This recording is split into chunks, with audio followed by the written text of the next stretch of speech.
Imitons Saint Joseph.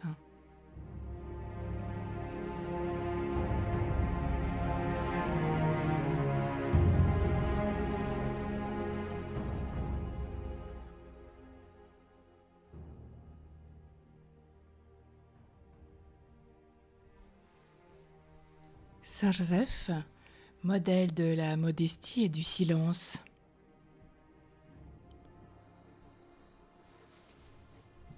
Saint Joseph nous rappelle qu'il faut former notre extérieur à la modestie et nos lèvres au silence.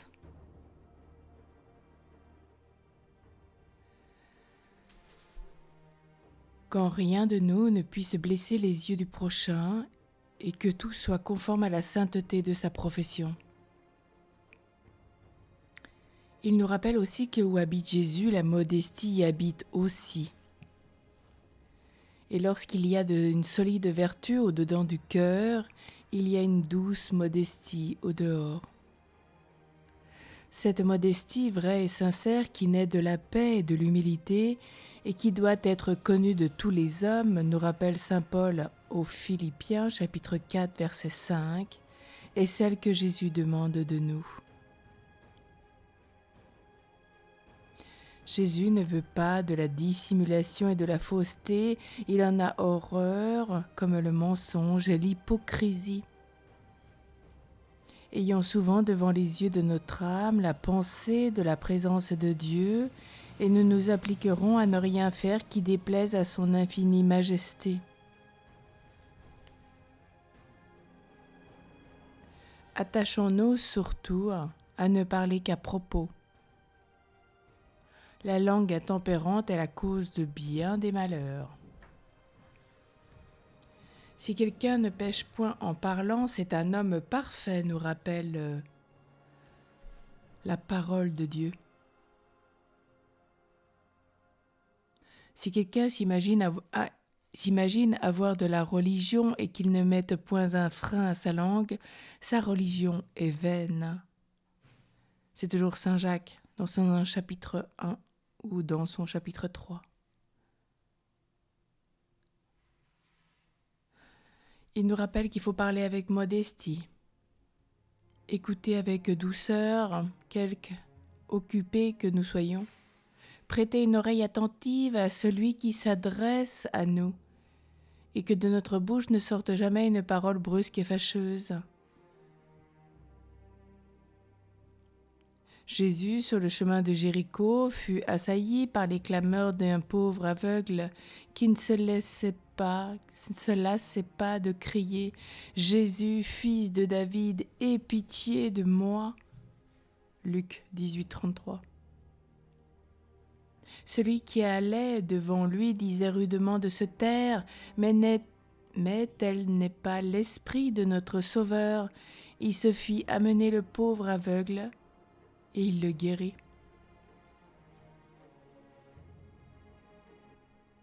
Supportons à l'exemple de ton divin modèle les importunés du prochain, rendons-lui gracieusement service, lors même qu'il fatigue notre patience. N'opposons point à l'homme violent une réplique acerbe ou une orgueilleuse compassion. Ne payons point l'outrage par l'outrage, le mépris par le mépris. Ce serait verser de l'huile dans une fournaise, piquer les flancs d'un cheval emporté. Ce serait accroître les iniquités de notre frère et les attirer sur notre tête. Désarmons le courroux de l'homme irrité par un pacifique silence ou par une parole affectueuse. Au Proverbe chapitre 16, verset 1. Une réponse douce brise la colère. Elle est comme la harpe de David qui calme les fureurs de Saül. Si nous supprimons de nos entretiens tout ce qui peut déplaire au prochain ou le blesser ou lui faire du tort, si nous retranchons toutes les médisances, toutes les paroles vaines, toutes les réparties piquantes, tous les récits qui tendent à nous faire estimer des hommes, nous parviendrons bientôt à la sainte pratique du silence. Si au contraire nous nous abandonnons à un grand flux de paroles, nous ne tarderons pas à dissiper le recueillement de notre cœur. Lorsque la bouche s'ouvre souvent pour des choses inutiles et oiseuses, l'homme perd ses saintes pensées et perd l'esprit de dévotion qui s'évapore.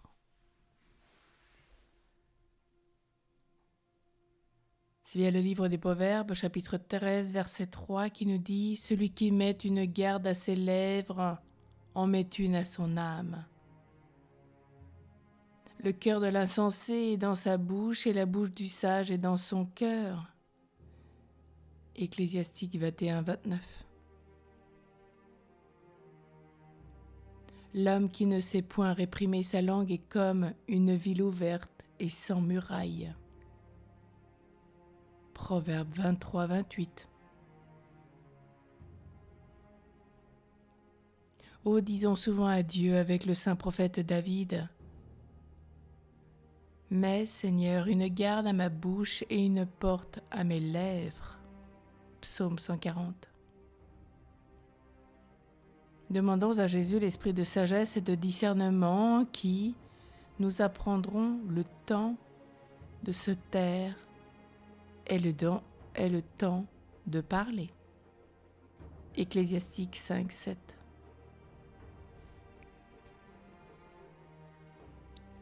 La vertu de tempérance ne consiste pas à ne pas manger, mais à manger quand il est nécessaire et ce qui est nécessaire. Il en est de même de la vertu du silence. Elle ne doit pas nous rendre muets, mais nous apprendre à ne parler que quand il le faut et comme il le faut. Conserver avec soin la charité dans notre cœur, elle nous inspirera ce que nous avons à dire dans nos diverses relations avec nos frères. Elle arrêtera sur nos lèvres une réplique dure, elle pressera sur notre langue une parole de paix pour cet homme vindicatif.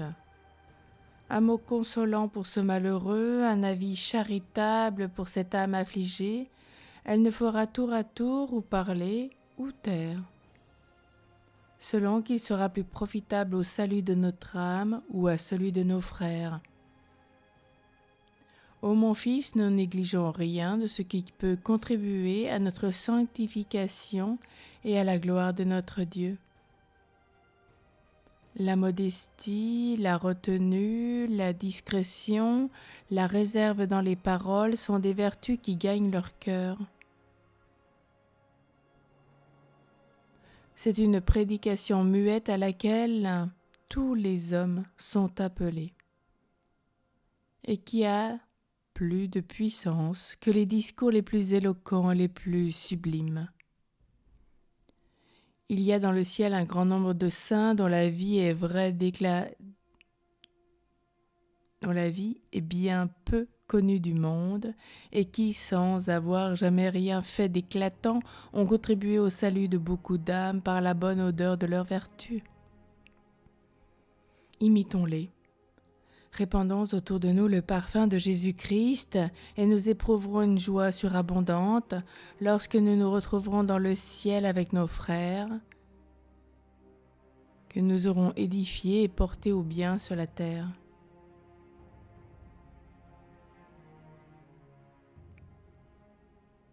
Jamais, dit un dévot serviteur de Saint Joseph, ce glorieux patriarche n'a dit un seul mot des prérogatives dont il était doué.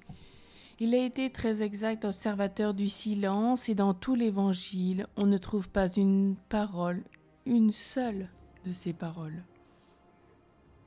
Le silence est une prière de la perfection et les âmes les plus avancées dans la vertu ont toujours été les plus fidèles à exercer la plus grande surveillance sur leur langue. Tout dans l'extérieur de Saint Joseph exprimait le respect et la vénération. Rien n'est comparable à la sainte gravité de son visage que tempérait l'expression de la bonté la plus affectueuse. Admirons son calme, sa sagesse, sa modestie. Lorsqu'il est repoussé de toutes les hôtelleries de Bethléem, lorsqu'il se réfugie dans les tables, lorsqu'il est témoin des adorations des bergers et des mages, lorsqu'il guide la mère et l'enfant dans le voyage d'Égypte. Que de paroles inutiles, que de murmures, que d'empressements de notre part, dans une foule de circonstances infiniment moins importantes. Voyons-le toujours constamment, le même au milieu des outrages comme au milieu des honneurs, au milieu des tracas comme dans le repos. Toujours simple, modeste, recueilli. Voyons-le surtout dans la vie uniforme de la maison de Nazareth.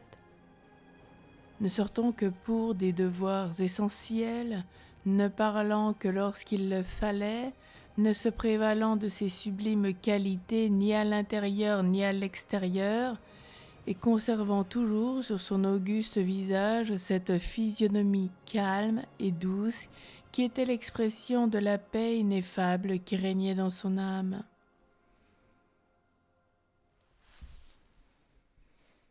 Alors en ce matin et tout au long de ce jour, peut-être apprenons ou réapprenons, aujourd'hui et tous les jours de notre vie, à veiller avec un grand soin sur nos paroles, afin d'éviter les péchés qu'on commet par l'intempérance de la langue, en faire l'objet d'un examen peut-être particulier, comme nous le rappelle l'apôtre Jacques dans son épître au chapitre 3.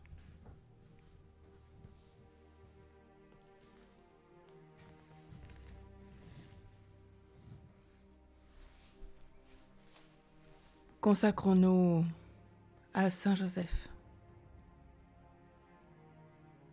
Ô Saint Joseph, virginal époux de Marie, tu as été établi dans notre siècle le patron de l'Église catholique. Je suis donc ton enfant et ton protégé, et je viens me consacrer à ton service. Déjà mon cœur a été offert au cœur de Jésus et à Marie, le bien-aimé de ce cœur adorable. Mais ce qui est à Jésus et à Marie t'appartient. Et je viens reconnaître au Saint Joseph le droit paternel que tu peux exercer sur moi. Tu seras tout à la fois mon modèle et mon protecteur, mon modèle dans les hommages que je veux rendre continuellement au divin cœur de Jésus. Mon protecteur est celui de ma famille dans toutes les circonstances de ma vie.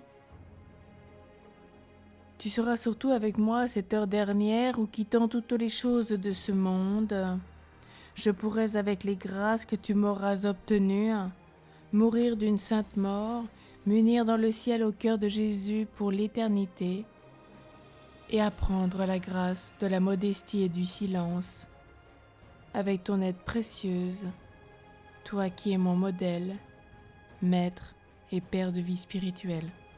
Amen.